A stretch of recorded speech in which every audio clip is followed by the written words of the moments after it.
Hi friends, எல்லோரும் எப்படி இருக்கீங்க? இன்றைக்கி வீடியோவில் நம்ம என்ன பார்க்க போகிறோன்னா, புளியோர் சதுர்த்தி கிட்ட வந்துச்சுங்க. புளியோர் சதுர்த்தி தெரிஞ்சிருக்கோம்னா செய்ய போகிறோம்னு சொல்லிட்டு கொழுக்கட்டை தாங்க. அது என் ஸ்டைல் எப்படி செய்யணும் உங்களுக்கு காட்டுறவாங்க. அது தேவையான பொருள் பார்த்துக்கலாம். பச்சரிசி நான் ரேஷன் அரிசி தான் எடுத்துக்கினேன். ஒரு 3 மணி நேரம் ஊற வச்சு நல்லா கழுவி எடுத்துக்கிட்டேன்.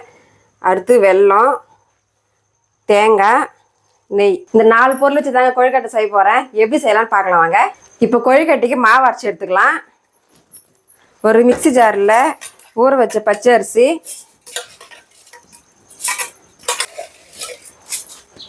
இப்போ அரிசியிலே வெல்லம் கூட போட்டுக்கணுங்க. போடுக்கா ரொம்ப டேஸ்ட்டாக இருக்கும். சுபத்ராவுக்கு வந்து ஸ்வீட்னா ரொம்ப பிடிக்கும், அதனால போடுக்கானுங்கிறேன். அப்புறம் தண்ணி ஊற்றிக்கலாம். நல்லா தோசை மாவு பதத்துக்கு, தோசை மாவை விட கொஞ்சம் தண்ணியாகவே இருக்கணும். அந்த மாதிரி பாருங்கள், தண்ணி இவ்வளோ ஊற்றி நல்லா அரைச்சி எடுத்துக்கலாம். பாருங்கள், நல்லா இந்த பதத்தில் மாவு நல்லா அரைச்சிக்கணும். கடாய் நல்லா காஞ்சிச்சு, நெய் ஊற்றிக்கலாம். எனக்கு கொழுக்கட்டையே செய்ய வராதுங்க. எங்கள் பெரியம்மா வந்து இந்த ஸ்டைலில் செய்வாங்க. அம்மா செய்கிறது சுத்தமாக எனக்கு பிடிக்காது. பெரியம்மா வந்து ஒரு நாள் நான் செஞ்சு தரேன் சாப்பிடுமா சொல்லி செஞ்சு கொடுத்தாங்க. ரொம்ப டேஸ்ட்டாக இருந்தது. அவங்கக்கிட்ட கற்றுக்கிறது தான். கண்டிப்பாக நீங்களும் செய்யுங்க, வீடு சூப்பராக இருக்கும். இப்போ அரைச்சி வச்ச மாவை ஊற்றிக்கலாம். பார்த்து மெதுவாக தூரமாக இருக்கும் சோபா.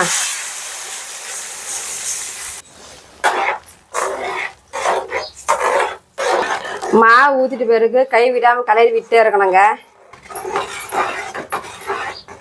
எந்த ஸ்வீட் செஞ்சாலும் கொஞ்சம் சால்ட்டு போட்டுக்கணும். அதனால் நானும் சால்ட்டு கொஞ்சம் போட்டுக்கிறேன்.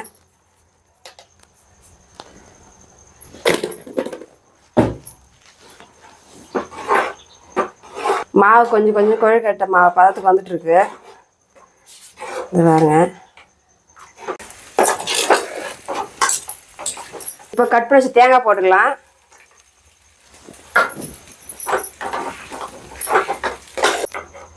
மாவு பாருங்கள் நல்லா வெந்து பதத்துக்கு வந்துச்சு. கேஸ் ஆஃப் பண்ணிடலாம். மாவு ரெடி ஆயிடுச்சு. கொழுக்கட்டை பிடிச்சி வைக்கலாம்.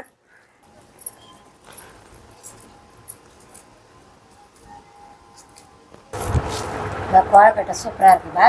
நல்லா இருக்குதாப்பா? இன்னும் வேகலை. அது உருண்டு கொழுக்கட்டை பால். கொழுக்கட்டையை பிடிச்சி எடுத்துகிட்டு வந்துட்டேங்க. கொஞ்சம் வந்து பால்ஸ் மாதிரி ரெடி பண்ணேன், கொஞ்சம் வந்து புடி கொழுக்கட்டை. பாருங்கள், சூப்பராக ரெடி பண்ணியாச்சு. இப்போ இட்லி குண்டால் போட்டு ஆவரி போட்டுக்கலாம். இட்லி குண்டான் தட்டில் கொஞ்சம் நெய் தடவிக்கலாம். பிடிச்சி வச்சு கொழுக்கட்டெல்லாம் அதில் வச்சிடலாம். அந்த கோழி எல்லாம் கொஞ்சம் மேலே போகும். ஏய், இந்த கொழுக்கட்டில் உனக்கு தாண்டி. ஆஹாம்மா, நான் சாப்பிட மாட்டேன் அதெல்லாம். ரெண்டும் ஒரே டேஸ்ட் தாண்டி இருக்கான்.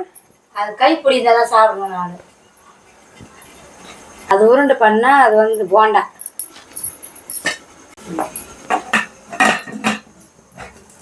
மாவு ஆல்ரெடி நல்லா கடாயில் கிண்டும் போதே வெந்துச்சு. இப்போ ஒரு 5 நிமிஷம் ஆவரி போட்டு எடுத்துக்கலாம். சூப்பரான கொழுக்கட்டை ரெடி ஆகிடும். கறந்தோடனே நெய் வாசனை கம்மகமான்னு வந்துப்பா. நெய்யா? கொழுக்கட்டை நல்லா வெந்து வந்துச்சுப்பா. எடுத்துடலாம். சூடாக இருக்குது, கையில் எடுக்க முடியாது. பால் சுபா உனக்காக தான். அப்போ இருந்தது வீட்டில், அது எங்கே போயிடுச்சு? என்ன கோழி குண்டு மாதிரி இருந்தது.